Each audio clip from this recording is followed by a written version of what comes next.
Welcome, you are beautiful this morning. Woo! Beautiful.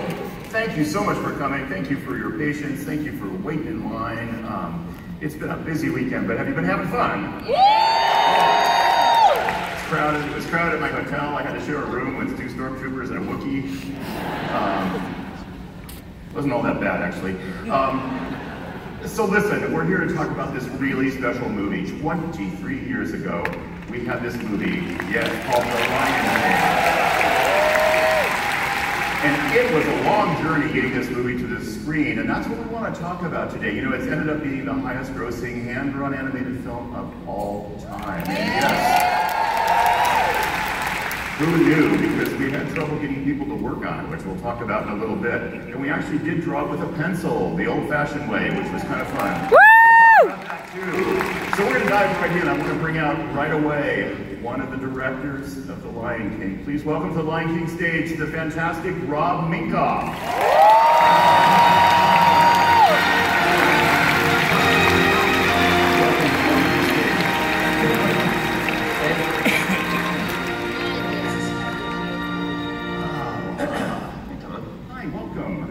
We haven't seen each other in a while, so this is good for us to kind of catch up and reminisce. So I mentioned it a little bit, but we couldn't get people to work on this movie. That is true. The reason is because when we were making Lion King, it was the first time in the history of the Walt Disney Studio that 2 movies were going to be made at the same time. Lion King and Pocahontas. Yeah. And so we had a big breakfast meeting to talk about the 2 movies, and the head of the studio got up and basically said, Pocahontas is a home run. It's West Side Story meets Romeo and Juliet meets Dances with Wolves.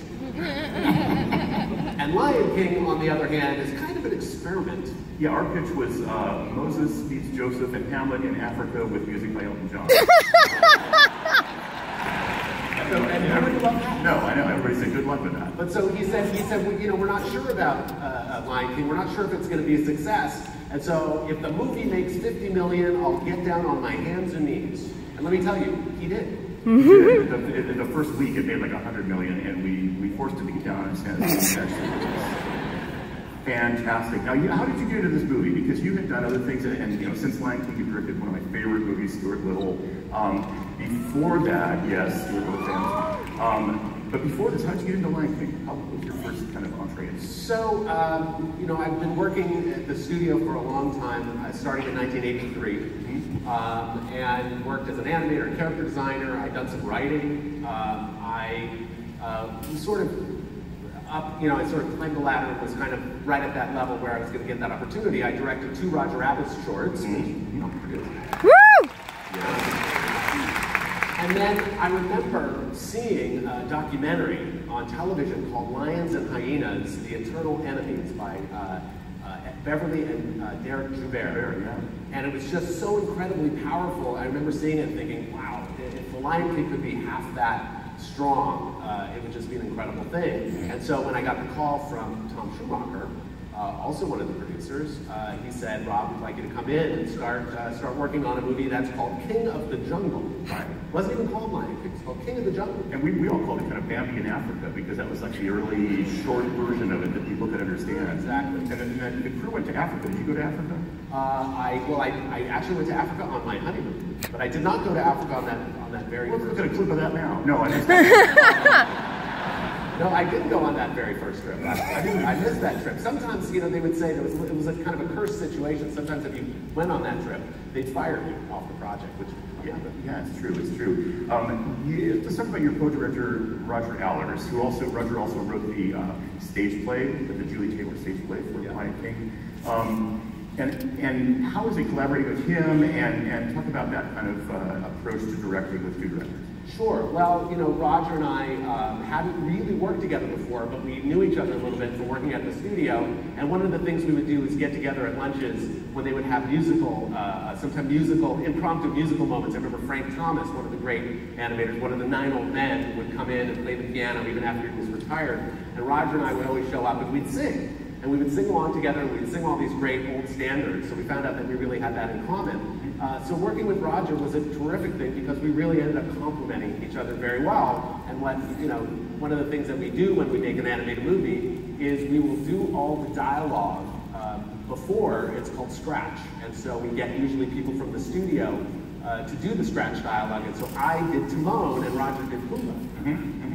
Really successfully. I think people would be surprised at how much you guys had to perform and sell the work, because part of getting Lion King up on its feet, it had really humble beginnings, and you guys would sit there with a pointer and some story sketches. In fact, I have a little clip of that we could show right now of how you have to go through and actually tell the story. In this case, it's a little clip of you guys pitching Simba seeing his reflection.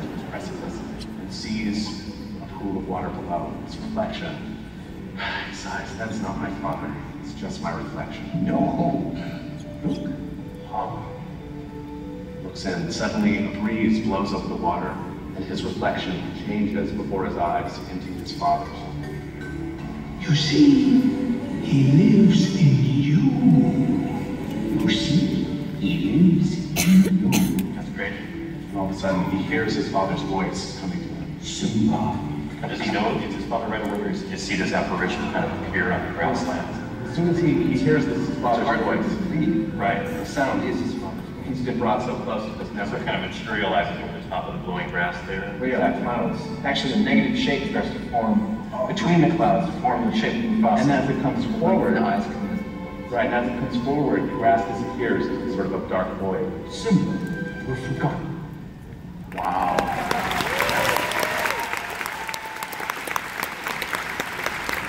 You really see the effects of 23 years in gravity on the animator. It's not pretty. We got to work with some great people. Tim Rice, who originally brought in ABBA. Remember that? oh, of course. Well, yeah, exactly. Those great African-American composers, ABBA. But then had a terrific idea to bring in Elton John. So how was it working with Elton John? Well, you know, Elton John, obviously, I mean, Elton John is one of the most incredible songwriters, performers, singers, you know, of our generation. And so it was really a thrill. But, you know, we didn't spend a lot of time with Elton. Elton was usually on the road traveling on tour. And so we would usually get songs on tape, a demo that he would perform in his hotel room, wherever he was, you know, an electric piano. And we'd get it and we would, you know, go from there. And one of those moments was getting a version of the song Circle of Life, which was an early version, which was totally different than the one we ended up with, which went, and we'll all join in the circle of life. And we thought, that's terrible. It's really bad. And please, don't tell Elton that. No, and so what do you do? What do you say? You can't tell Elton John is terrible. So Tim's job was to be kind of with us, our partner, and so Tim would go back to Elton and say, you know what, they've decided to change the story, they need a new song. And so the song they need is an anthem, it's about the animals coming to pay tribute to the newborn lion, it needs to be, you know, big rock anthem, and then he delivered The Circle of Life, and we were like, yeah, that is a good song. Yeah, it's really good. So sometimes you have to just coax these people into the right place. One of the things an animation director does is work with your actors, and in this case, your actors are animators. Yes. How is that relationship? Like, how do you coach and work with an animator on a movie like this? Well, I think that's one of the big questions people ask me, because I've done live action, I've done animation, and so they say, what's the difference, and what does an animation director do? Because live action is so easy to image, because we've seen it before. We see a guy with a megaphone and he screams action and cut, right? He's got the whole cast there, you know, the cameras and the lights and everything. But an animation director works with all of the artists individually, including the voice actors, but with the animators who are really actors with pencils. It's really true. They think like actors, they act like actors, they're extremely temperamental. Oh man, are they? Yeah. So you have to be, you know, you have to really treat them the right way. You know, you have to get the most out of them. You have to make them your partner in order for them to deliver, you know, a great performance. Yeah, exactly. We are really lucky to have two of those temperamental animators with us today, actually. It's a terrible setup for them, actually. These guys are all stars, and you know, they're often behind the scenes, and we're going to drag them out in front of all of you today because these are movie stars in my mind. So please welcome to the Lion King stage. Here's Mark Henn and Tony Bancroft.